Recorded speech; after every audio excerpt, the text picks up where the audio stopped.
2월 17일 한마음교회 경건의 시간을 시작합니다. 오늘 우리에게 주시는 말씀은 이사야 31장 6절에서 9절까지의 말씀입니다. 이스라엘 자손들아, 너희는 심히 거역하던 자에게로 돌아오라.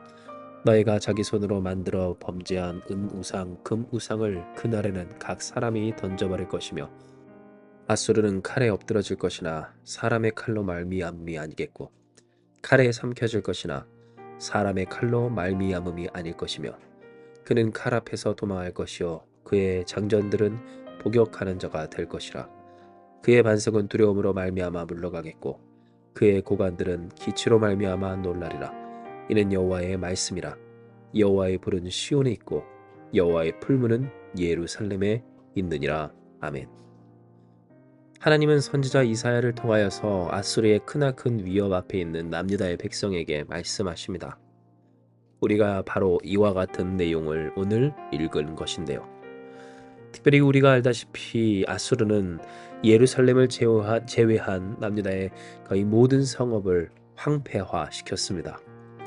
모든 성을, 그래서 모든 지역을 이미 점령하여 이제는 예루살렘 성만 남은 상황, 껍데기만, 이름만, 그조차도 더 이상 버틸 수가 없고 또한 견딜 수가 없는, 지킬 수 없는 그 현실 속에서 하나님은 이를 앞서 선지자 이사야를 통해 먼저 말씀하여 주신 겁니다. 실로 이사야 31장의 말씀에서 하나님은 이집트를 의지하지 마라 라고 명확하게 말씀하십니다.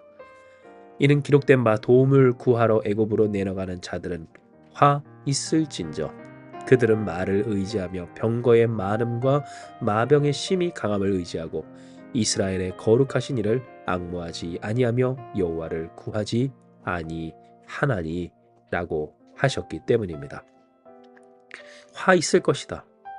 크나큰 재앙이 있을 것이다. 그 재앙이 될 것이다.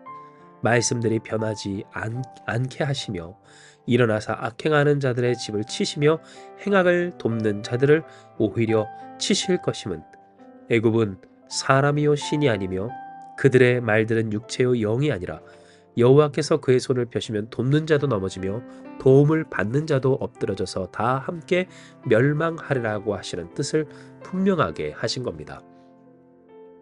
즉 이와 같이 하나님은 이제는 살 길이 이집트가 구원해 주는 것 외에는 없다라고 하는 그 남유다 백성들에게 그들의 살 길이 이집트가 아닌 하나님밖에 없다라고 하는 명확한 진리를 오늘과 같이 말씀하십니다. 이스라엘 자손들아, 너희는 심히 거역하던 자에게로 돌아오라. 너희가 자기 손으로 만들어 범죄한 은우상, 금우상을 그날에는 각 사람이 던져버릴 것이며 라고 하시므로 그들이 진정해야 하는 것, 하나님 아닌 것으로 구원을 받고자 하는 모든 방법과 시도와 또한 그 마음과 의지와 소망을 이제 던져 하나님 앞에 엎드려져야 한다라는 것을 말씀하여 주신 겁니다. 실로 하나님은 이 아수르를 순간 물리쳐 예루살렘을 구원하십니다. 여기서 말하는 순간이란 잠시 잠깐이 아닌 순식간에 이 아수르의 18만 5천 명이라고 하는 그 대군을 죽게 하셨다라고 하는 겁니다. 어떻게 이런 일이 있었습니까? 그것은 남유다나 혹은 다른 이들에게 특별한 대안이나 혹은 능력이나 혹은 비결이 있어서가 아니었습니다. 오직 전능하신 하나님, 그러니 이 말씀대로 칼에 엎드러질 것이나 사람의 칼로 말미암음이 아니겠고 칼에 삼켜질 것이나 사람의 칼로 말미암음이 아닐 것이며 칼 앞에서 도망할 것이요 그의 장정들은 복역하는 자가 될 것이나 결국 그것이 사람의 칼이 아니게 되는 전능하신 하나님의 행사하심 속에 그렇게 되리라는 말씀대로 실제 되어졌던 겁니다. 때문에 아수르의 반석, 곧 그들이 믿고 의지하였던 그 반석은 두려움으로 말미암아 물러갔고 진정 그들의 믿음, 그들의 신앙, 곧 과거 신들의 전쟁이었던 그 전투에서 그들이 믿고 자랑하며 혹은 하나님을 조롱하기까지 했었던 그 우상신의 권위와 명예는 땅바닥에 떨어진 채 그렇게 결국 이 유다, 예루살렘, 이스라엘 백성 가운데서 떠나게 됩니다.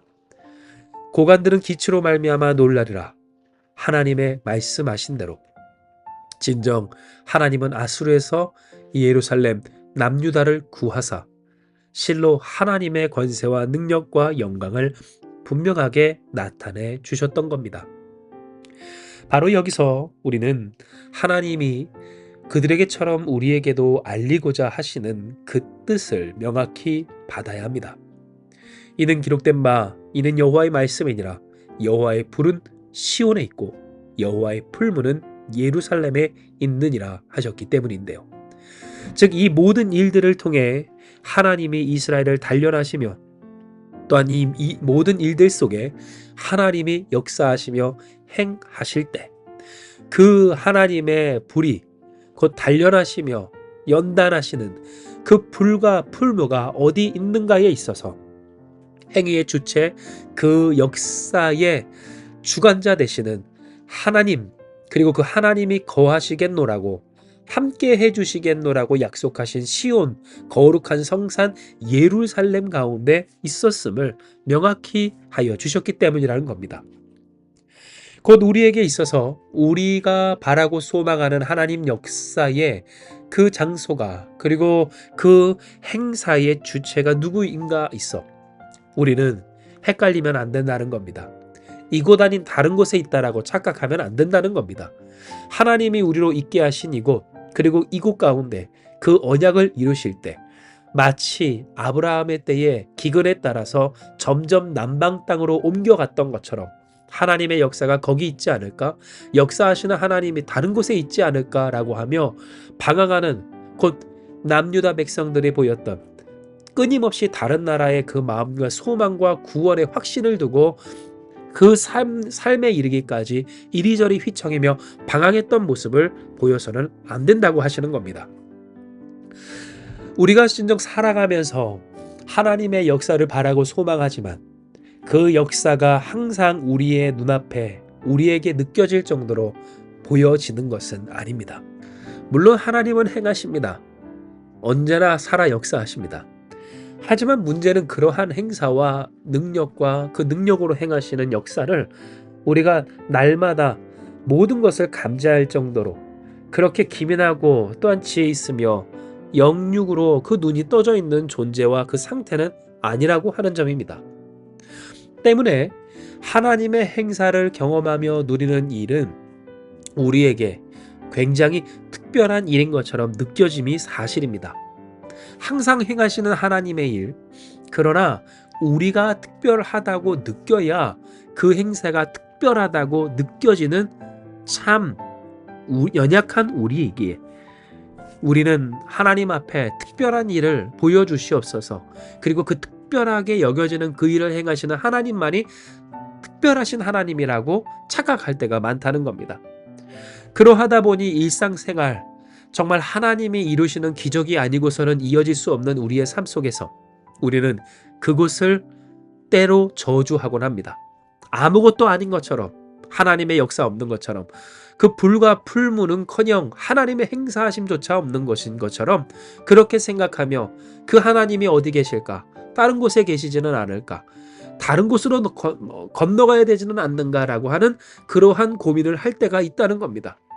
그러나 중요한 것은 뭡니까? 하나님은 우리의 선한 목자 되시며 우리를 인도하시는 분이시고 그 인도하심의 때에 우리를 옮기시는 하나님의 손길이 있기까지 우리가 할 것은 하나님 앞에서의 충성이라고 하는 겁니다. 아직 하나님이 주시지도 않았는데 조금 힘들고 어렵고 내 마음에 안 들고 조금 지루하면 혹은 맞습니다. 매우 힘들다 할지라도 그 힘듦이 마치 쌓이는 것처럼 생각하며 내 삶을 옮겨야 할까? 내 공동체를 옮겨야 할까? 다른 교회, 다른 곳, 다른 지역 혹은 다른 일을 하며 그곳에서 하나님의 역사를 바라보아야 하는가? 하나님께 여쭙지도 않은 채 마치 이집트에 내가 옮겨 그 소망을 두면 구원이 있을 것인 것처럼 하는 그 조급함이 우리 가운데 보일 때도 많이 있다라고 하는 겁니다. 그러나 하나님은 우리에게 말씀하시길 여호와의 불은 시온에 그 풀무는 예루살렘에 있다라고 말씀해 주십니다. 곧 우리와 함께 하시기로 약속하신 이곳 그리고 이곳 가운데 살게 하신 바로 이 삶 가운데에서 이 땅 하나님의 하나님 되심을 나타낼 그 무대와 역사의 현존으로서 현존하시는 하나님의 그 실체를 경험하며 증거하는 우리가 되기까지 하나님은 우리에게 때로 떠나고 싶고 벗어나고 싶고 아닌 것 같고 하나님 계시지 않는 것 같은 바로 이곳에 바로 이곳이 그리고 이와 같은 우리의 삶이 그러한 하나님의 살아 역사하시는 그 활력 넘치는 행사가 넘치는 역사의 현장이라고 명확하게 말씀하여 주고 계시다고 하는 겁니다. 그러니 우리는 이 말씀 앞에서 어떻게 반응해야 하겠습니까? 곧 우리의 삶을 살아갈 때 어떠한 태도를 가져야만 하겠느냐는 겁니다. 우리는 하나님께 감사하며 그러니 하나님을 더욱 바라보며 하나님을 의지하고 신뢰하며 우리의 삶에 누리고 이루게 하시는 그 역사에 동참하는 그 믿음과 순종으로서 살아가야 합니다.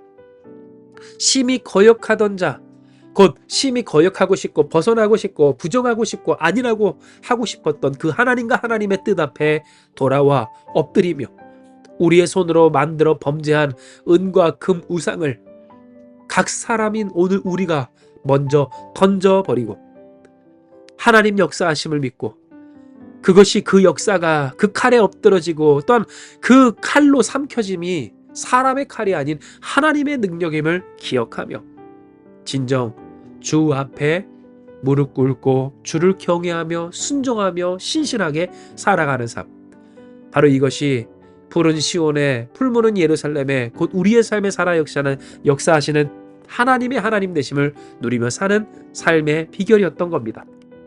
그러므로 사랑하는 여러분, 오늘 주신 이 말씀을 붙들고 진정 우리의 삶의 현장에서 하나님을 높여 더욱 하나님을 의지하며 그 손 가운데 연단받으며 또한 연단하시는 하나님의 손길 가운데 더욱 완성되고 온전하여 하나님의 영광의 당사자 되는 우리가 되길 주님의 이름으로 축복합니다.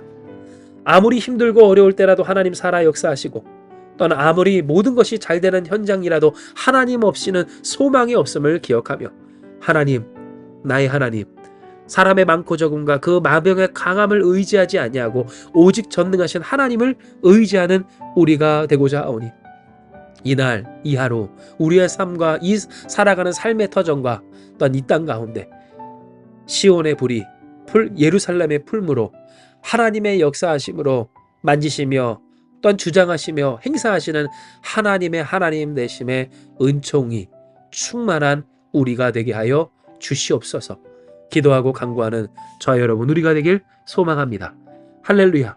진정 하나님의 뜻 앞에서 그 행사하시는 여호와 하나님 앞에서 더 이상 불평하지 아니하고 원망하지 아니하고 흔들리지 아니하고 주님만 바라보며 살아가는 저와 여러분 가운데 하나님의 능력과 은혜로 이미 이루시는 그 행사가 우리를 향하신 행사요 역사임을 경험하고 누리며 실감하고 체감하여 하나님 영광을 돌리는 그 영광의 당사자 되어질 줄 믿습니다. 이 시간 이 말씀 기억하시면서 함께 기도하기 원합니다. 기도하시겠습니다.